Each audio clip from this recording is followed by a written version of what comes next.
So there we are. I guess we're live, aren't we? We are. Uh, Thanks good for morning, joining. and welcome to another exciting episode of Sales TV. Well, I say exciting episode for us. But we always try to make this a safe place for salespeople, a bit of fun, the home of sales, and all of those other things that we say about it. And we're just here for what is it they say? Here for a good time, not a long time. Yeah, we're here for the audience. Yeah, absolutely. So today, when we were discussing this yesterday, we thought a good thing to talk about would be soft close, hard close. It sounds like that's like big fish, little fish type of thing, doesn't it? Soft close, hard close, which is more effective in the long run, and which is better. So before we get into the meat of that, let's introduce ourselves. Alex. Good morning. My name's Alex. Glad to be here. Tim. Hi, I'm Tim Hughes. I'm the CEO and co-founder of DLA Ignite and famous for writing the book Social Selling Techniques to Influence Buyers and Change Makers. And I'm Adam. I'm Tim's business partner, co-founder of DLA Ignite, and well, there's only three of us, so it's like host doesn't seem like the right thing to. I'm kind of the first one to speak on this event today. So there we go. That question, soft or hard close, which wins more deals in the long run? Which is the right thing to do? I mean, I think we've all got an opinion on this, haven't we? So who'd like to kick off with their thoughts on this? Well, I'm happy to share a story because there could be a third, So I used to work with a guy that I would say was the enthusiastic close. And so every meeting, every engagement he had with the client would be full of kind of this overzealous, enthusiastic, I'm gonna talk you into submission and we're gonna have loads of fun. And sometimes it worked really well because he carried the buyer along on the journey. But there were other occasions where it didn't work so well, and it really kind of rubbed the customer up the wrong way, should we say? Right. Yeah. Do you think then that qualified them out? Well. And he was never going to sell to them in the first place? No, I don't. I mean, maybe there could be, maybe there was an occasion or could have been an occasion where that happened, but I am privy of an occasion where that definitely wasn't the case, and the feedback from the customer. Get him off my side. Yeah, it's interesting, isn't it? And I think that one of the issues is if you have got a product or service which is demonstrably better than the competition, then in many ways normal rules don't apply, do they? So if you've got a product which is competitive, then the buyer has choice. If you have a product which is better, then actually the buyer has limited choice. If you can show that what you've got is a better solution, then in many ways the customer doesn't, and it has to be better, not better in your opinion, it has to be better. And maybe then that enthusiastic close is okay. You get really excited about your product and how fantastic it is, and the buyer goes, yeah, I'm up for this. Yeah. I think I agree and I disagree, because even though your product might be better, you have to almost prove the value in order to successfully close the deal. And often with better products, they're more expensive or better solutions, let's say, they're more expensive than the rest, and so you have to work harder at building that value and defining the value quite early on, in order to get to a point where you can actually close the deal and it's not lost to indecision, let's say. So Alex, what in terms of a sales process, it's a bit of a loaded question, but I'm guessing you're of the opinion that every meeting should have some sort of next action. Yeah, well, I'm certainly of the opinion that every meeting should have a value exchange. Yeah. That then encourages that next action, so that it's not forced per se. And what's the value exchange? Because a Rolls Royce is value, but a plastic bag is value. Yeah, I think you have to think about the individual. So it might be as simple as you've taken the time to get to know them, listen to them, and therefore they feel like it's been a valuable experience spending time with you. You may not have talked about anything to do with your product and the product value. Now, I know that I was once told by a salesperson that they saw a sale very much about holding a ball.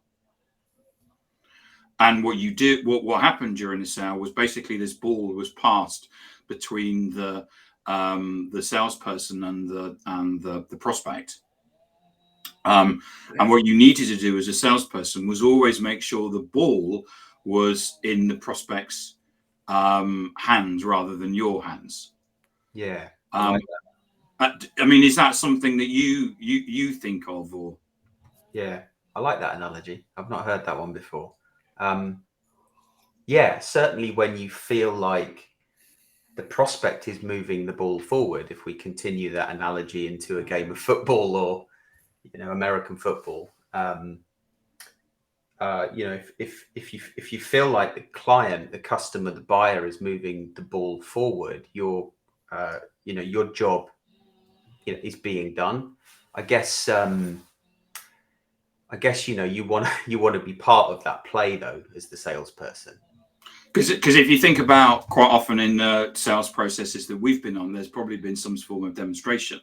The demonstration actually is where the prospect passes the ball to the salesperson, because it's their job to basically go and organize that. Yeah. And so what happens is at that point is that you lose control, or you're losing. If we take control as a metaphor for closing through the sale, then in effect, when that's been passed to you, you lose control because you have to go away and sort something. Yeah. Unless you say, "Can you give me some demo data?" At which point you've passed it back. Yeah. Yeah. No, I like that. I like that analogy. Yeah. Or you say, well, is a demo the right thing? Most companies that I speak to think they want to see a demo, but by seeing a demo, it kind of restricts the way that they think about solving their problem.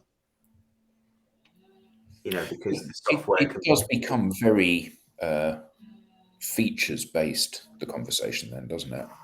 Let me show you another thing. And one of the things that we know is that the customer's not often in the same place that you are.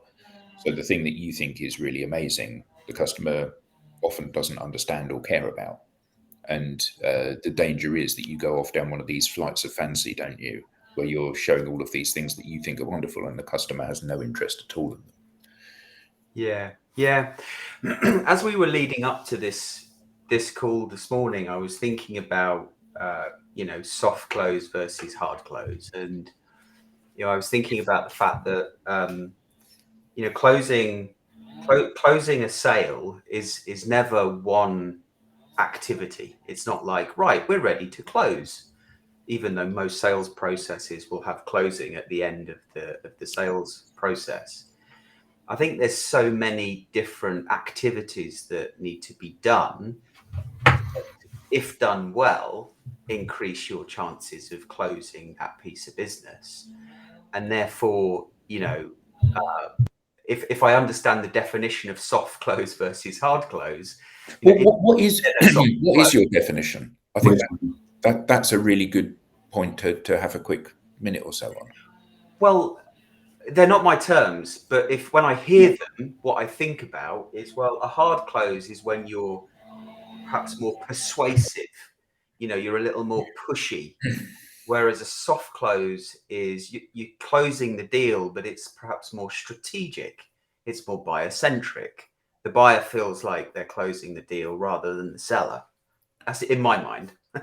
Be interesting to hear your perception. My view is that soft closing probably is more about empowerment. And hard closing is what you probably read about in books, where you go, you said at the beginning of this sale, your buying criteria was X, Y, and Z. We meet X, Y, and Z. Why aren't you buying type conversation? Yeah. I always think that a soft close is where you're not closing, like you said, Alex, where they close. You know, where you don't sell, they buy. Yeah. I always find that a very pleasurable experience. You know, whenever anyone says hard close, I get this mental image of Glengarry Glen Ross. You know, coffee is for closers. This whole kind of would you like one or two of those?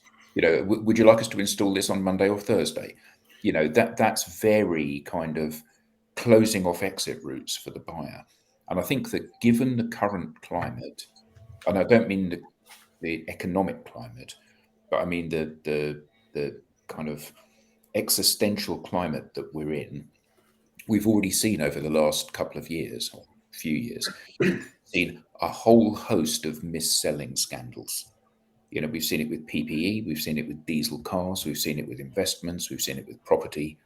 And I can't help thinking that if I, as a salesperson, make you buy something that is either not right or something that you don't want to buy, there is going to be at some point that coming home to roost.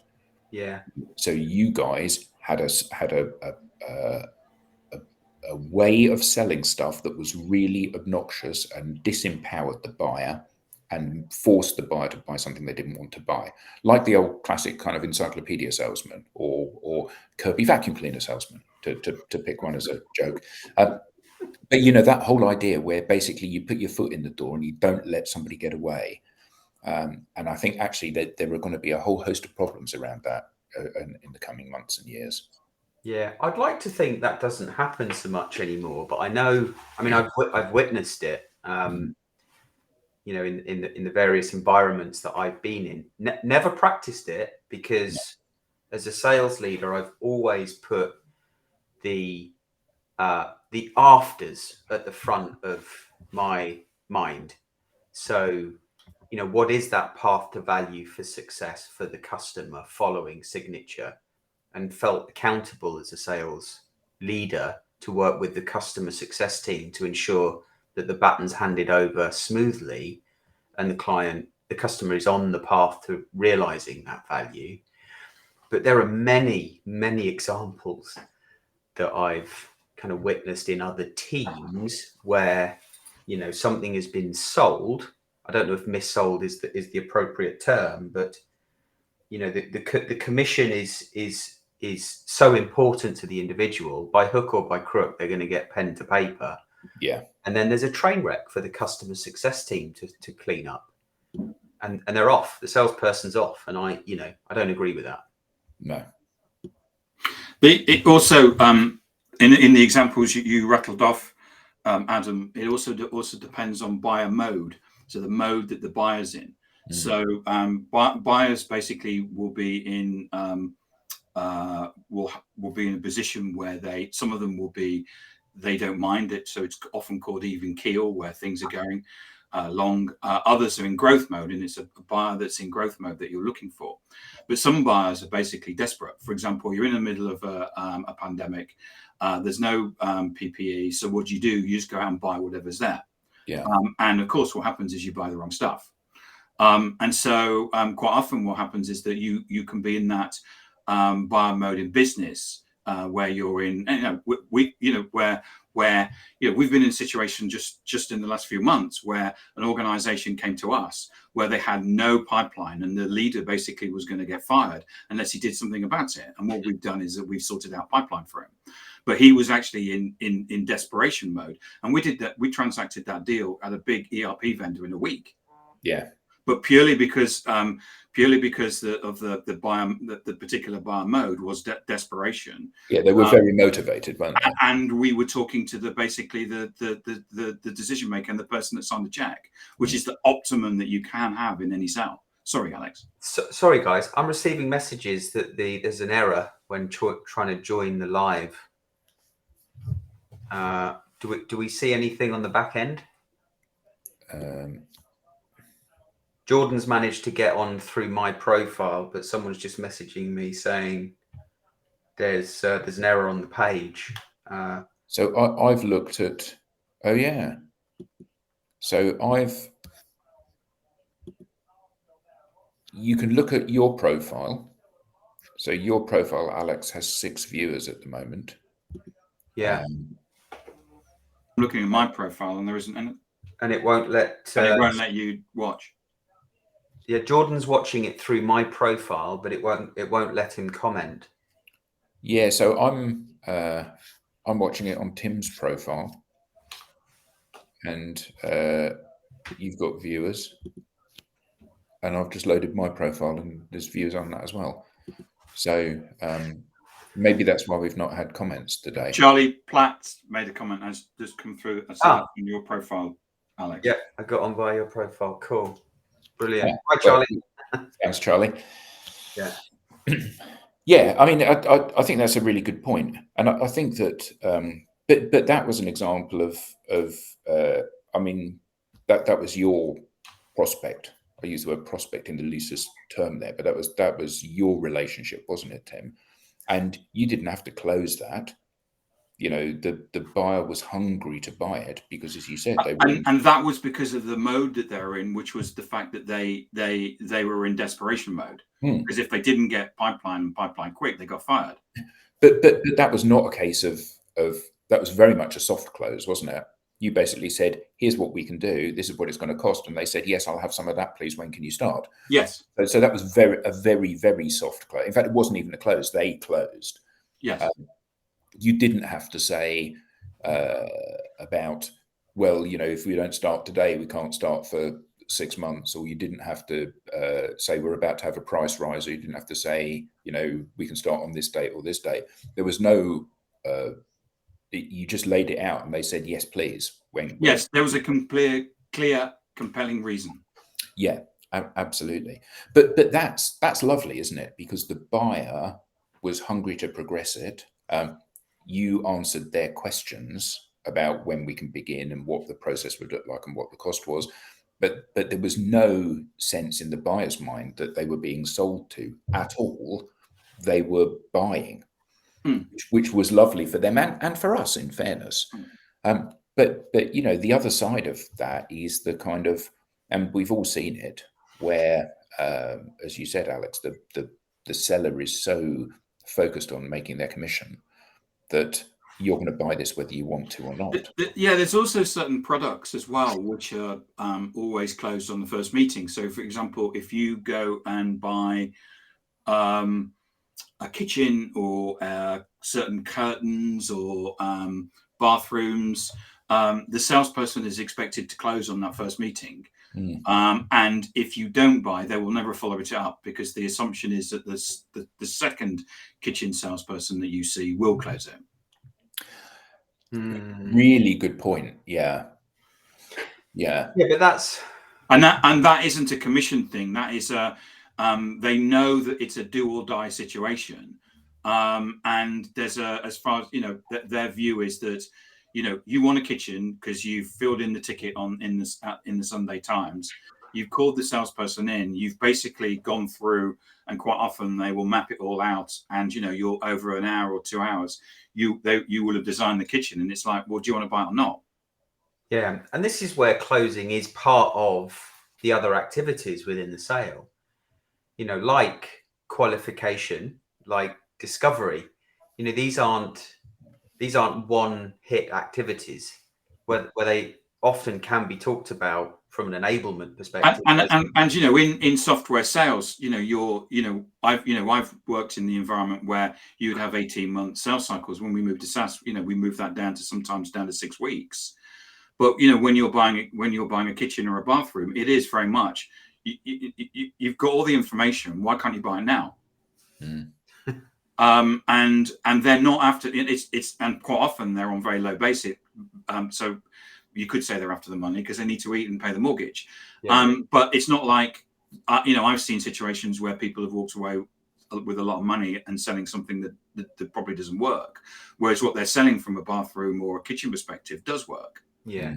You joked earlier, Adam, about the Kirby vacuum cleaners, but that listening to Tim, it does remind me of my Kirby vacuum cleaner days where I'd be in the customer's house trying to close the deal on the night, because if I didn't, it wouldn't get closed. Yeah. And that is amazing, isn't it? Because there are products which are very much an impulse buy. So I remember, I grew up in a household where we had an Encyclopedia Britannica on the bookshelves. And when I got married, I thought we need to get an Encyclopedia Britannica, not because the stuff isn't available on the internet, because it is, but because there's something really nice about leafing through the book and discovering other stuff when you're looking through the book. Makes you look intelligent as well, Adam. Well, I need all the help I can get. And so I did, like you said, Tim, I filled out one of those cards in the back of the, whatever it was, the Sunday Times or whatever, and I sent it off. And then we got a phone call from the Encyclopedia Britannica salesman, and they rocked up. And I don't know if you've ever been subject to that. I'm sure it is like the experience, which is sat down and said, right, the options are, yeah. And that's how you met, isn't it? Yeah. Can you show the comment? So the questions that I had for him are, how much extra is it to have it leather bound rather than vellum bound? And how much is it? That's all you don't need to do the presentation, because I'm sold on the idea of buying one of these. I just want to know how much it's going to cost and how we can pay for this. Yeah. He didn't want to give you the price, did he? No, but it wasn't even that they didn't want to give the price. It was that the sales presentation was so phenomenally compelling that, I was ready to buy, and yet I was ready to buy more after they've said, here's what it does. I know it does that. It's got all of these different, it's got this section at the front. I know it's got this section. I've got one. Look, it's there on the, and we've got this. And it was really interesting that they wouldn't deviate from the sales script. Now, we've all worked with salespeople that are like that, no matter what it is they're selling. But it was really interesting that sales process led inexorably to a point where you had a hunger to buy it, and they were going to close it there and then. Yeah. Mine was hoovering the bed as a Kirby vacuum cleaner salesperson. That was oh my God, that's just come out of my bed. How much is it? Oh, it's 1,200 quid. Oh no, thank you. Yeah, I was talking to a sales leader in the car industry, BMW actually, and he said that their sales process was really interesting, because their sales process was not to answer questions. Oh, really?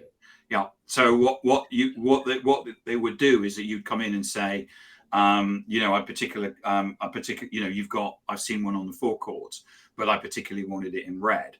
Can you get me one in red? He said, let's talk about that when we deal with the paperwork. And what happens is the whole of the sales process is to not answer your questions and basically get you to the paperwork, which is part of the closing process, obviously. And do you see that as a hard close or just a process? It's their sales process. And then I don't know if you've ever seen that.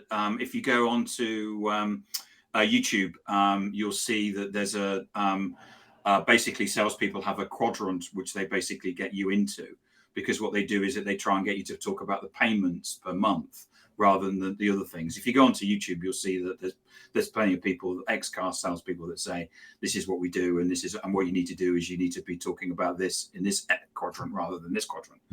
But I mean, that's just another way of closing, which is to not answer the questions and to get you through the process to ultimately to get you to talk about the payments and most people, when I say that, they go, yeah, that's what happened when I went to buy a particular car. Yeah, interesting, because often you don't spot it when you're in the heat of the moment. You don't. It wasn't until this sales leader in BMW told me, and I went, oh yeah, of course, that's how it Yeah. Focusing on the afters. So Neil Johnson, thank you for the comment in my DMs, using your initiative if you can't comment on the on the actual live. But he makes an interesting point. The telephone demo scene in Wolf of Wall Street doesn't help the perception of closing.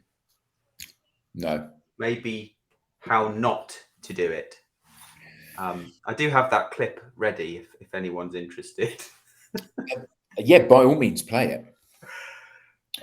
Although sometimes the sound doesn't work on a. Yeah, try not to talk while you're doing it, Alex, because it. Is this the one? Yeah. Oh dear.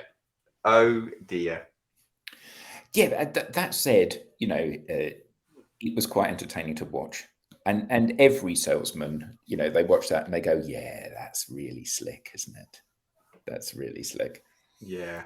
But yeah, you could sense that the guy was buying something that he didn't want to buy, and he thought he did as a result of such a fantastic job was done on him. Yeah. Now, was that the hard close or the enthusiastic close, or somewhere in between? That's a good question, actually. That I feel that was the enthusiastic close. Yeah. It was a very compelling pitch, wasn't it? It was. But think about the buyer for a moment and what they're experiencing today. When buyers are seeing films like this, no wonder they're scared to accept cold calls from sellers. Yeah. They don't feel like they're being able to use their rational thinking to make a decision that's right for them or their business. They feel like they're being put on the spot. Yeah. But I mean, the question that we were posing at the beginning was, is the soft or hard close better in the long run? Which one is more effective in the long run? And I can't help thinking that even with the brilliance of Leonardo DiCaprio closing that piece of business,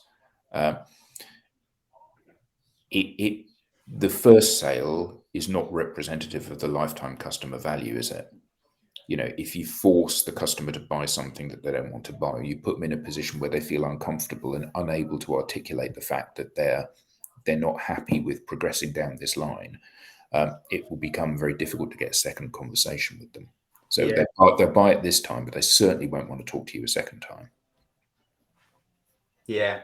Well, yeah, and so many buyers have had that experience when they feel like they've even made a decision that was right. That after the implementation of the solution, it's ended up not delivering the value that they expected. And is that buyer remorse? Yeah. Is that a mis-selling issue, or is that a merely the fact that expectations haven't been met? Only the salesperson knows. Or they've not, or the salesperson hasn't done a very good job at convincing the CSM team to bend and flex as much as they needed to deliver what the salesperson promised. I think sometimes,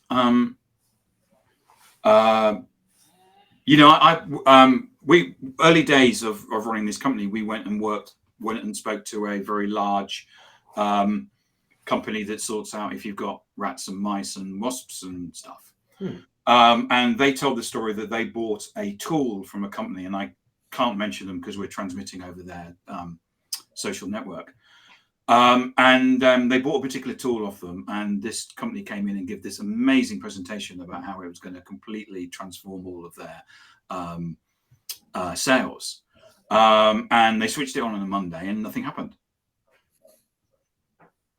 Now, they actually said maybe we were a bit naive that we didn't think about actually training people. But the presentation they felt had come across as all you had to do was basically put this onto everybody's desktop, and your sales, look at this company, they increased their sales by X, and this increase. So was that buyer naivety? Well, they were certainly having buyer's remorse. Maybe it was presented more of as the solution that was going to solve all problems. But there was certainly a disconnect between the buyer and the seller at that point. Yeah, and I think that can happen because we're sort of focusing on delivering outcomes as the solution, not the product itself. But then I think it's the responsibility of the sales team to then help manage that situation. And I think all too often the sales team will say, "Hey, not my problem. I've done my bit. I've been paid." When actually, and this probably comes onto another topic around measurement, but well, compensation is a different subject. I mean, that's a different day, isn't it? So yeah. But anyway, back to sorry, you were going to say something, Adam. No, I was just going to say, following on from that, I think that the part of the challenge here is that we all know what are the psychological drivers. Everybody wants something for nothing. Everybody wants a free gift. Free gifts, even if they're useless, are still a very compelling thing.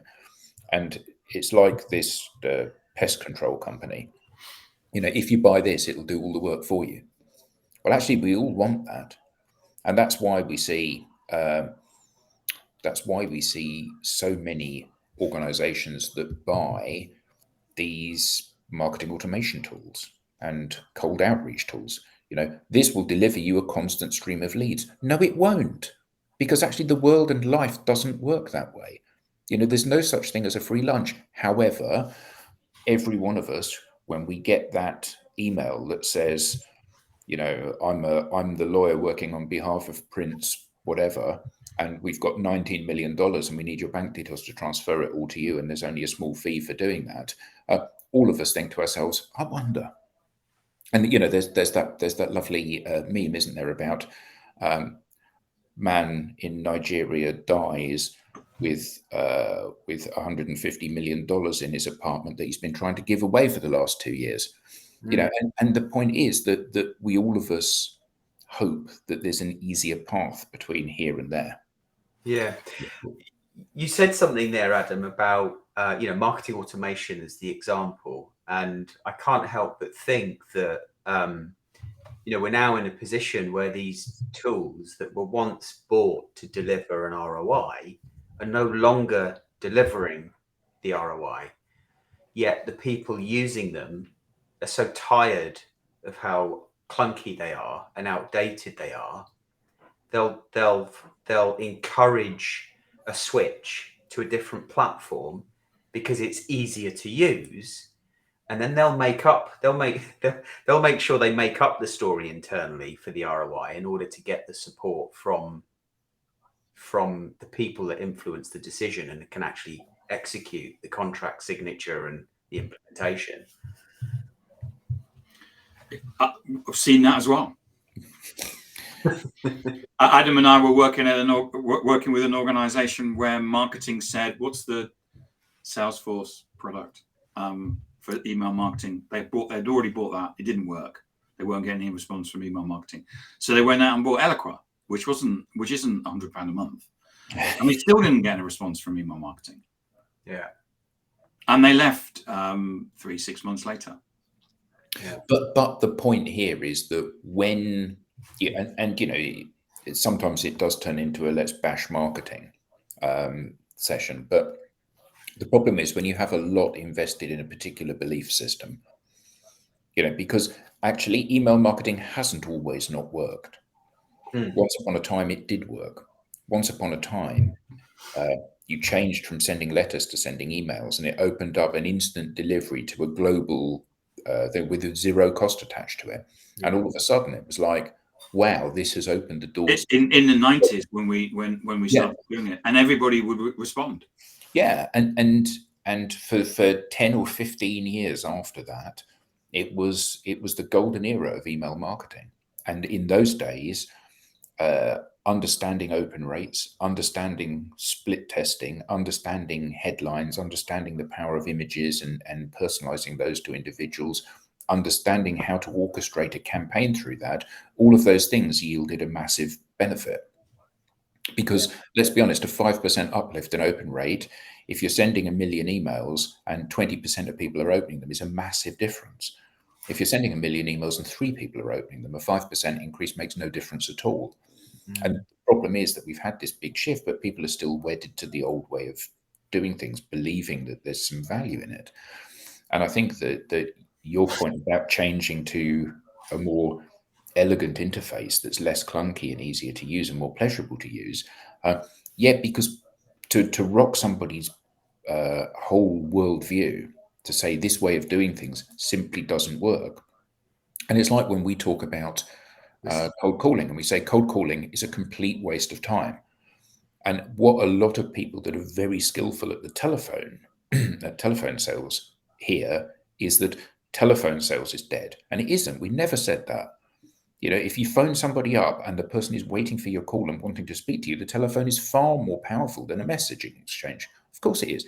In the same way that a face-to-face meeting is far more powerful than a telephone call. But actually, the point of the cold call is that if there is no credibility there, you just have words, and everybody has words, and you become like Leonardo DiCaprio in the clip you showed. Yeah. And the point is that actually you need to build the basis on which the words are listened to and believed. So cold calling is a complete waste of time, but telephone sales is incredibly powerful still. But you have to do the thing where the person is going to take your call and go, "Oh, Alex, it's really good to hear from you. Nice to meet at last." That's when it's at its most valuable. And I think a lot of people are scared that the 25, 50 years that they've spent developing their telephone selling technique is wasted when they hear cold calling doesn't work. And it isn't wasted. It's absolutely valuable. Yeah. Agreed. Look, we've got 6 minutes or so left, and Neil Johnson's just made another comment I wanted to share with you. He thinks closing should be the most sophisticated part of the sales process, as when done with intellect and professionalism, it can cement the relationship.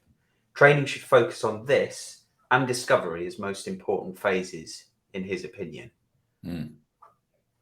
Is that I'm just doing some active listening on that, Alex.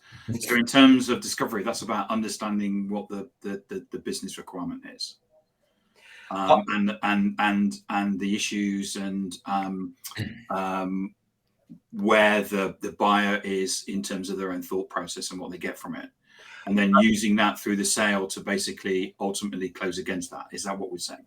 So there's a subtle thing in there. So yes, but it's also helping, in my view now, it's also helping the buyer understand problems and challenges they didn't know they had yet through a series of directional questioning to help them uncover that. And I think that is incredibly powerful, because when you can uncover that as a salesperson, you can start to identify additional areas of value that you can bring to the table and increase that value exchange that we started talking about at the beginning. But is that closing? I would argue that isn't. I would argue that's part of the discovery and putting the proposal together. But this is the problem, Adam. But I think it isn't about closing, but it absolutely is, because if you haven't defined... Oh, absolutely. But that's just good practice in that part. So, you know, I was with Tim talking to a client some time ago, and we explained what it was that we could do, and what were the problems that were solved, and what the rollout of that solution would look like. And the customer was really, or the prospect at that point was really happy with all of that. And Tim simply said to them, "So what would you like to do?" And absolutely, so it wasn't a close, it wasn't anything hard. It was simply completely empowering the client or the prospect to say, "Yes, I'd like to go ahead," or actually, I need to go away and think about this. And because of that, the client said, that's brilliant. How quickly can you start? And it was absolutely because it wasn't a close per se. It was just drawing the conversation to its natural end and saying, what would you like the next steps to be? Yeah. Now, it would have been very easy to be brutal at that point and say, so we can begin this next week, or, you know, whatever the close phrase was, or I'll get a contract over to you and you can sign it. But actually, it was much more elegant than that, the solution. And because we've done those things that you'd said, you know, it had been, here's what we do, and listen to the client, and okay, I've got concerns about this. Okay, here's how. So all of that had been done, but that point of close was just unclose-like and very, very charming as a result of that. Well, and this is where I think, and Neil's just raised the point that I'm going to mention. You know, you are closing during discovery as you are differentiating. So as you're walking through the corridor of, you know, the virtual corridor of the purchase process, you know, there's hundreds of doors that are open, and I visualize this as, you know, it being the salesperson's job to hold the hand of the buyer and walk down that corridor, closing those doors. So there'll be lots of mini closes that need to happen in order to move the conversation forward in the direction that will end up in a, you know, a positive commercial outcome for both buyer and seller. Well, I think that even the way you cage that is a really good way of saying it, a positive commercial outcome for buyer and seller. Yeah. And I think that so often the hard close, it's about the seller, not about the buyer, isn't it? It's about transacting a deal now. You know, I'm going to make you buy this whether you want to or not, almost. And the second the salesperson gives off that impression, that's the second that they're injecting risk into the deal, using the deal, because it's about them and not the buyer. Yeah. Neil's just thanking us for being his voice. Thank you, Neil. Great conversation. Yeah, it's really unfortunate that we don't seem to have had the comments coming through. So we've had a couple, but it's not transmitting on my profile. If I look at it, my profile. Right. So obviously we're full of glitches today, which is unfortunate. But well, if we got the same problem, the problem is the platform, isn't it? LinkedIn. Yeah. So there we are. I can't help feeling that there's more conversation to be had around this. Maybe when the comments are working properly in future. Yes. For everybody in the audience, and I can see Jackie and Charlie, and I know Neil because of the comments that he's been making through Alex. So thank you all, and everybody else in the audience. Because when I look at the profiles, I can see we've got quite a few viewers, just unfortunately not able to comment. So I hope this has been entertaining for everybody, and thank you all very much for joining. And we hope to see you again later today, or failing that next week. Yeah. So have a great week, everybody. Thanks, everybody. Bye.